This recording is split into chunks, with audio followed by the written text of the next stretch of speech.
Ito mga pare, trip tayo ngayon. Ride tayo.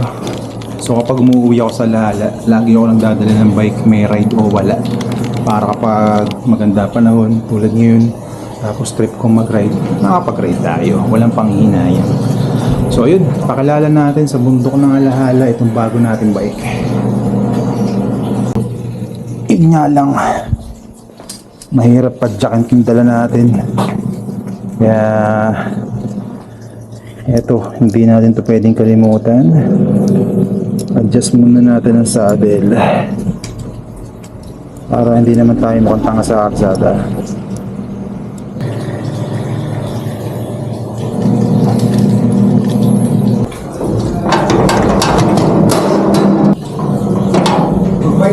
Yes! Tayo pasarado! Sipsipin! So yung totoong challenge, maahon ko to hanggang dulo nung walang babaan. Banayad lang tong ahon na to, pero kakaiba yung tala natin bike eh. Sakit sa tuhod. Mukhang tatayuan ko to. Jesmon! Meron ba dyan sa taas? Oo.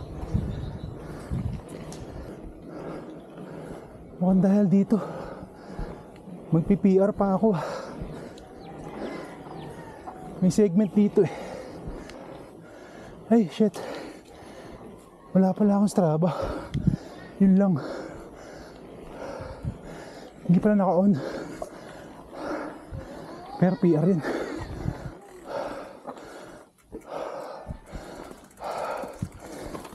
Oh.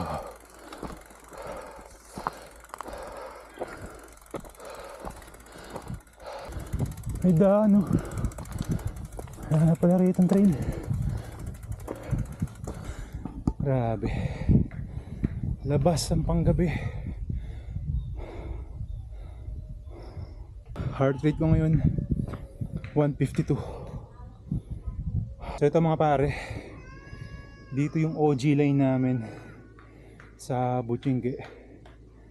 So ngayon lang ulit ako nakapunta dito. Ngayon ko lang din nalaman na yan oh, binako na pala, pinapatag na pala to. So mukhang lalagyan ng kalsada hanggang saan kaya, yun ang hindi pa natin alam. Makikibalita tayo din sa baba.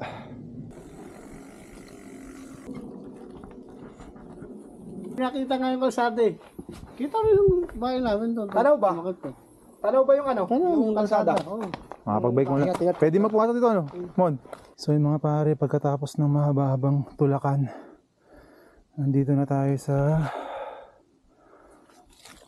basta yung drop malapit sa common starting. So diyan kami madalas mag-start, pero actually pwede pang mag-start sa taas, pero yun nga, diyan yung common starting, malapit na lang dito. Then itong drop na to, may nakaharang kahit sa isang feature na nga lang na natira, may harang pa. So tanggalin natin para may matira naman kahit paano. Ayan, pwede na. Yeah boy, let's go to the starting.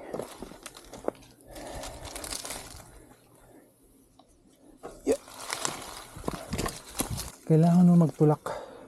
Imagine kung may hatak dito, tapos taga dito ka, makapag-ride ka lagi. Sarap sana oh, diba?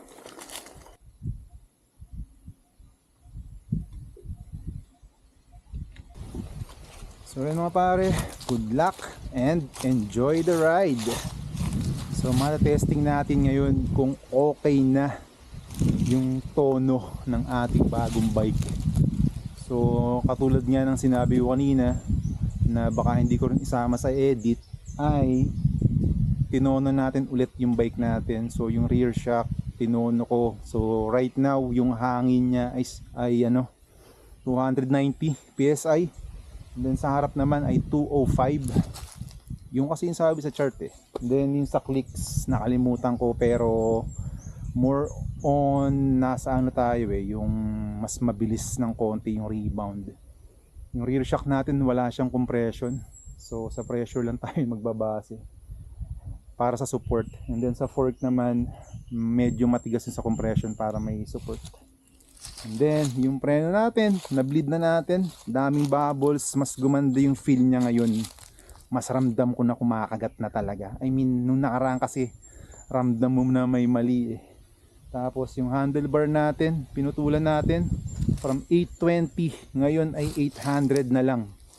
And then yung isa sa mga nabago pa dito ay yung pwesto ng handlebar. So ayan, medyo hinarap-harap natin doon. Sabi kasi ni Coach Jason, ganyan daw yung setup ni Jackson Goldstone. So sabi ng iba, wag daw gagayahin yung setup ng mga pro, pero tingnan natin kung mag-work sa akin. Wala namang may pake, hindi naman ako pro, bahala kayo sa buhay nyo, gusto ko lang gayahin. At titingnan natin kung magiging komportable sa ride natin. So yun, tingnan natin kung okay na yung setup ng bike natin, kung maganda na, kung umuulam na. So eto yung pangatlong ride natin. So first ride natin sa Bukal, second ride sa W, and then ito third ride sa Halahala Trail Rides.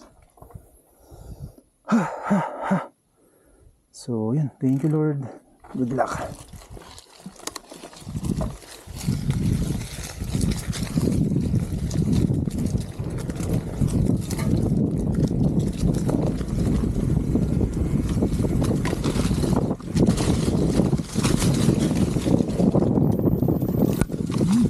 Gumagana handguard mga pare.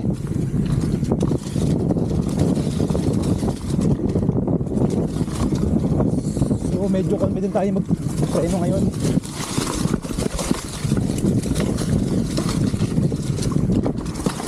Sabihin malandi ito,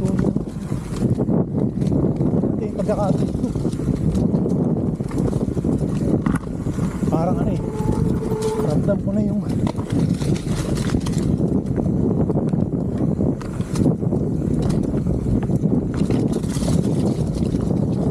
biting point.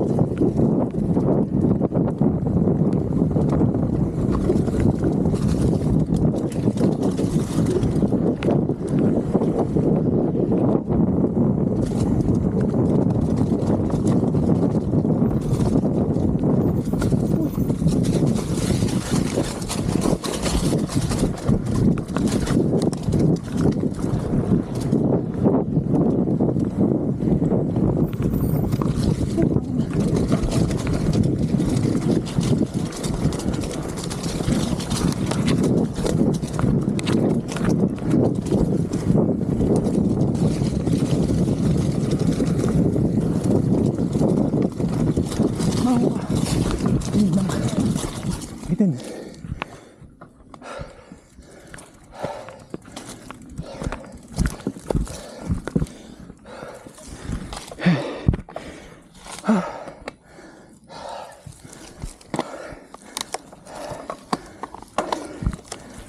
Hirap.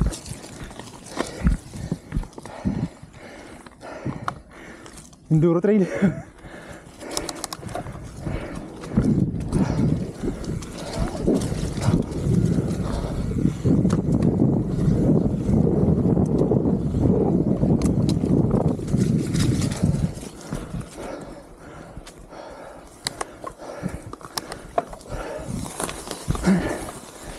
Kamis mag-dropper. Yung ganung part, pindot na ako ng dropper dun.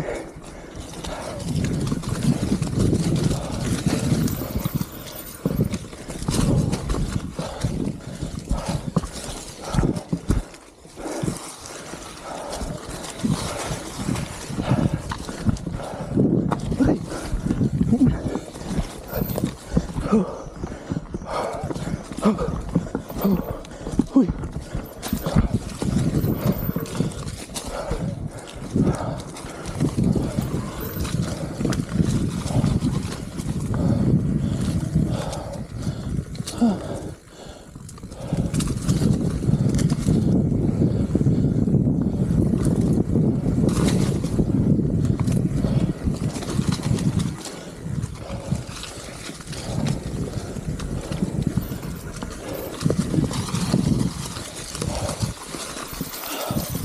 Ay, mali.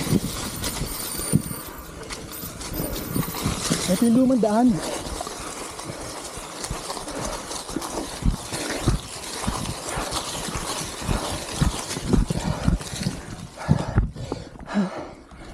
Kanya, dito ba?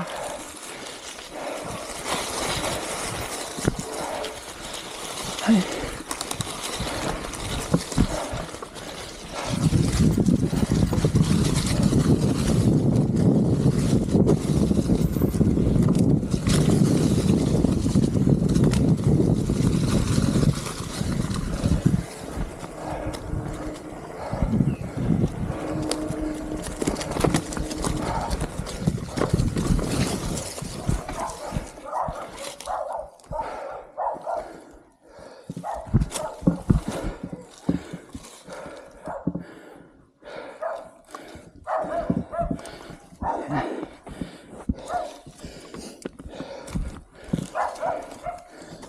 Kung saan tayo napadaan.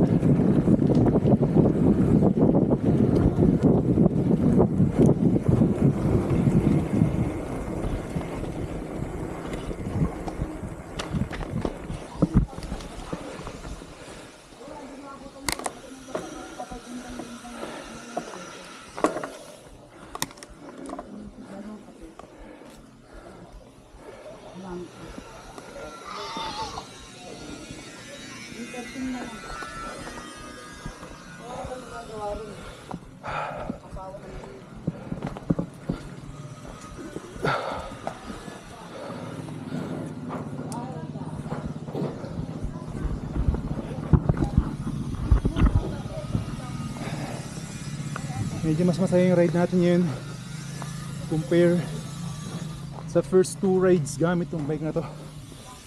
So mukhang maganda yung pagkakataon na natin.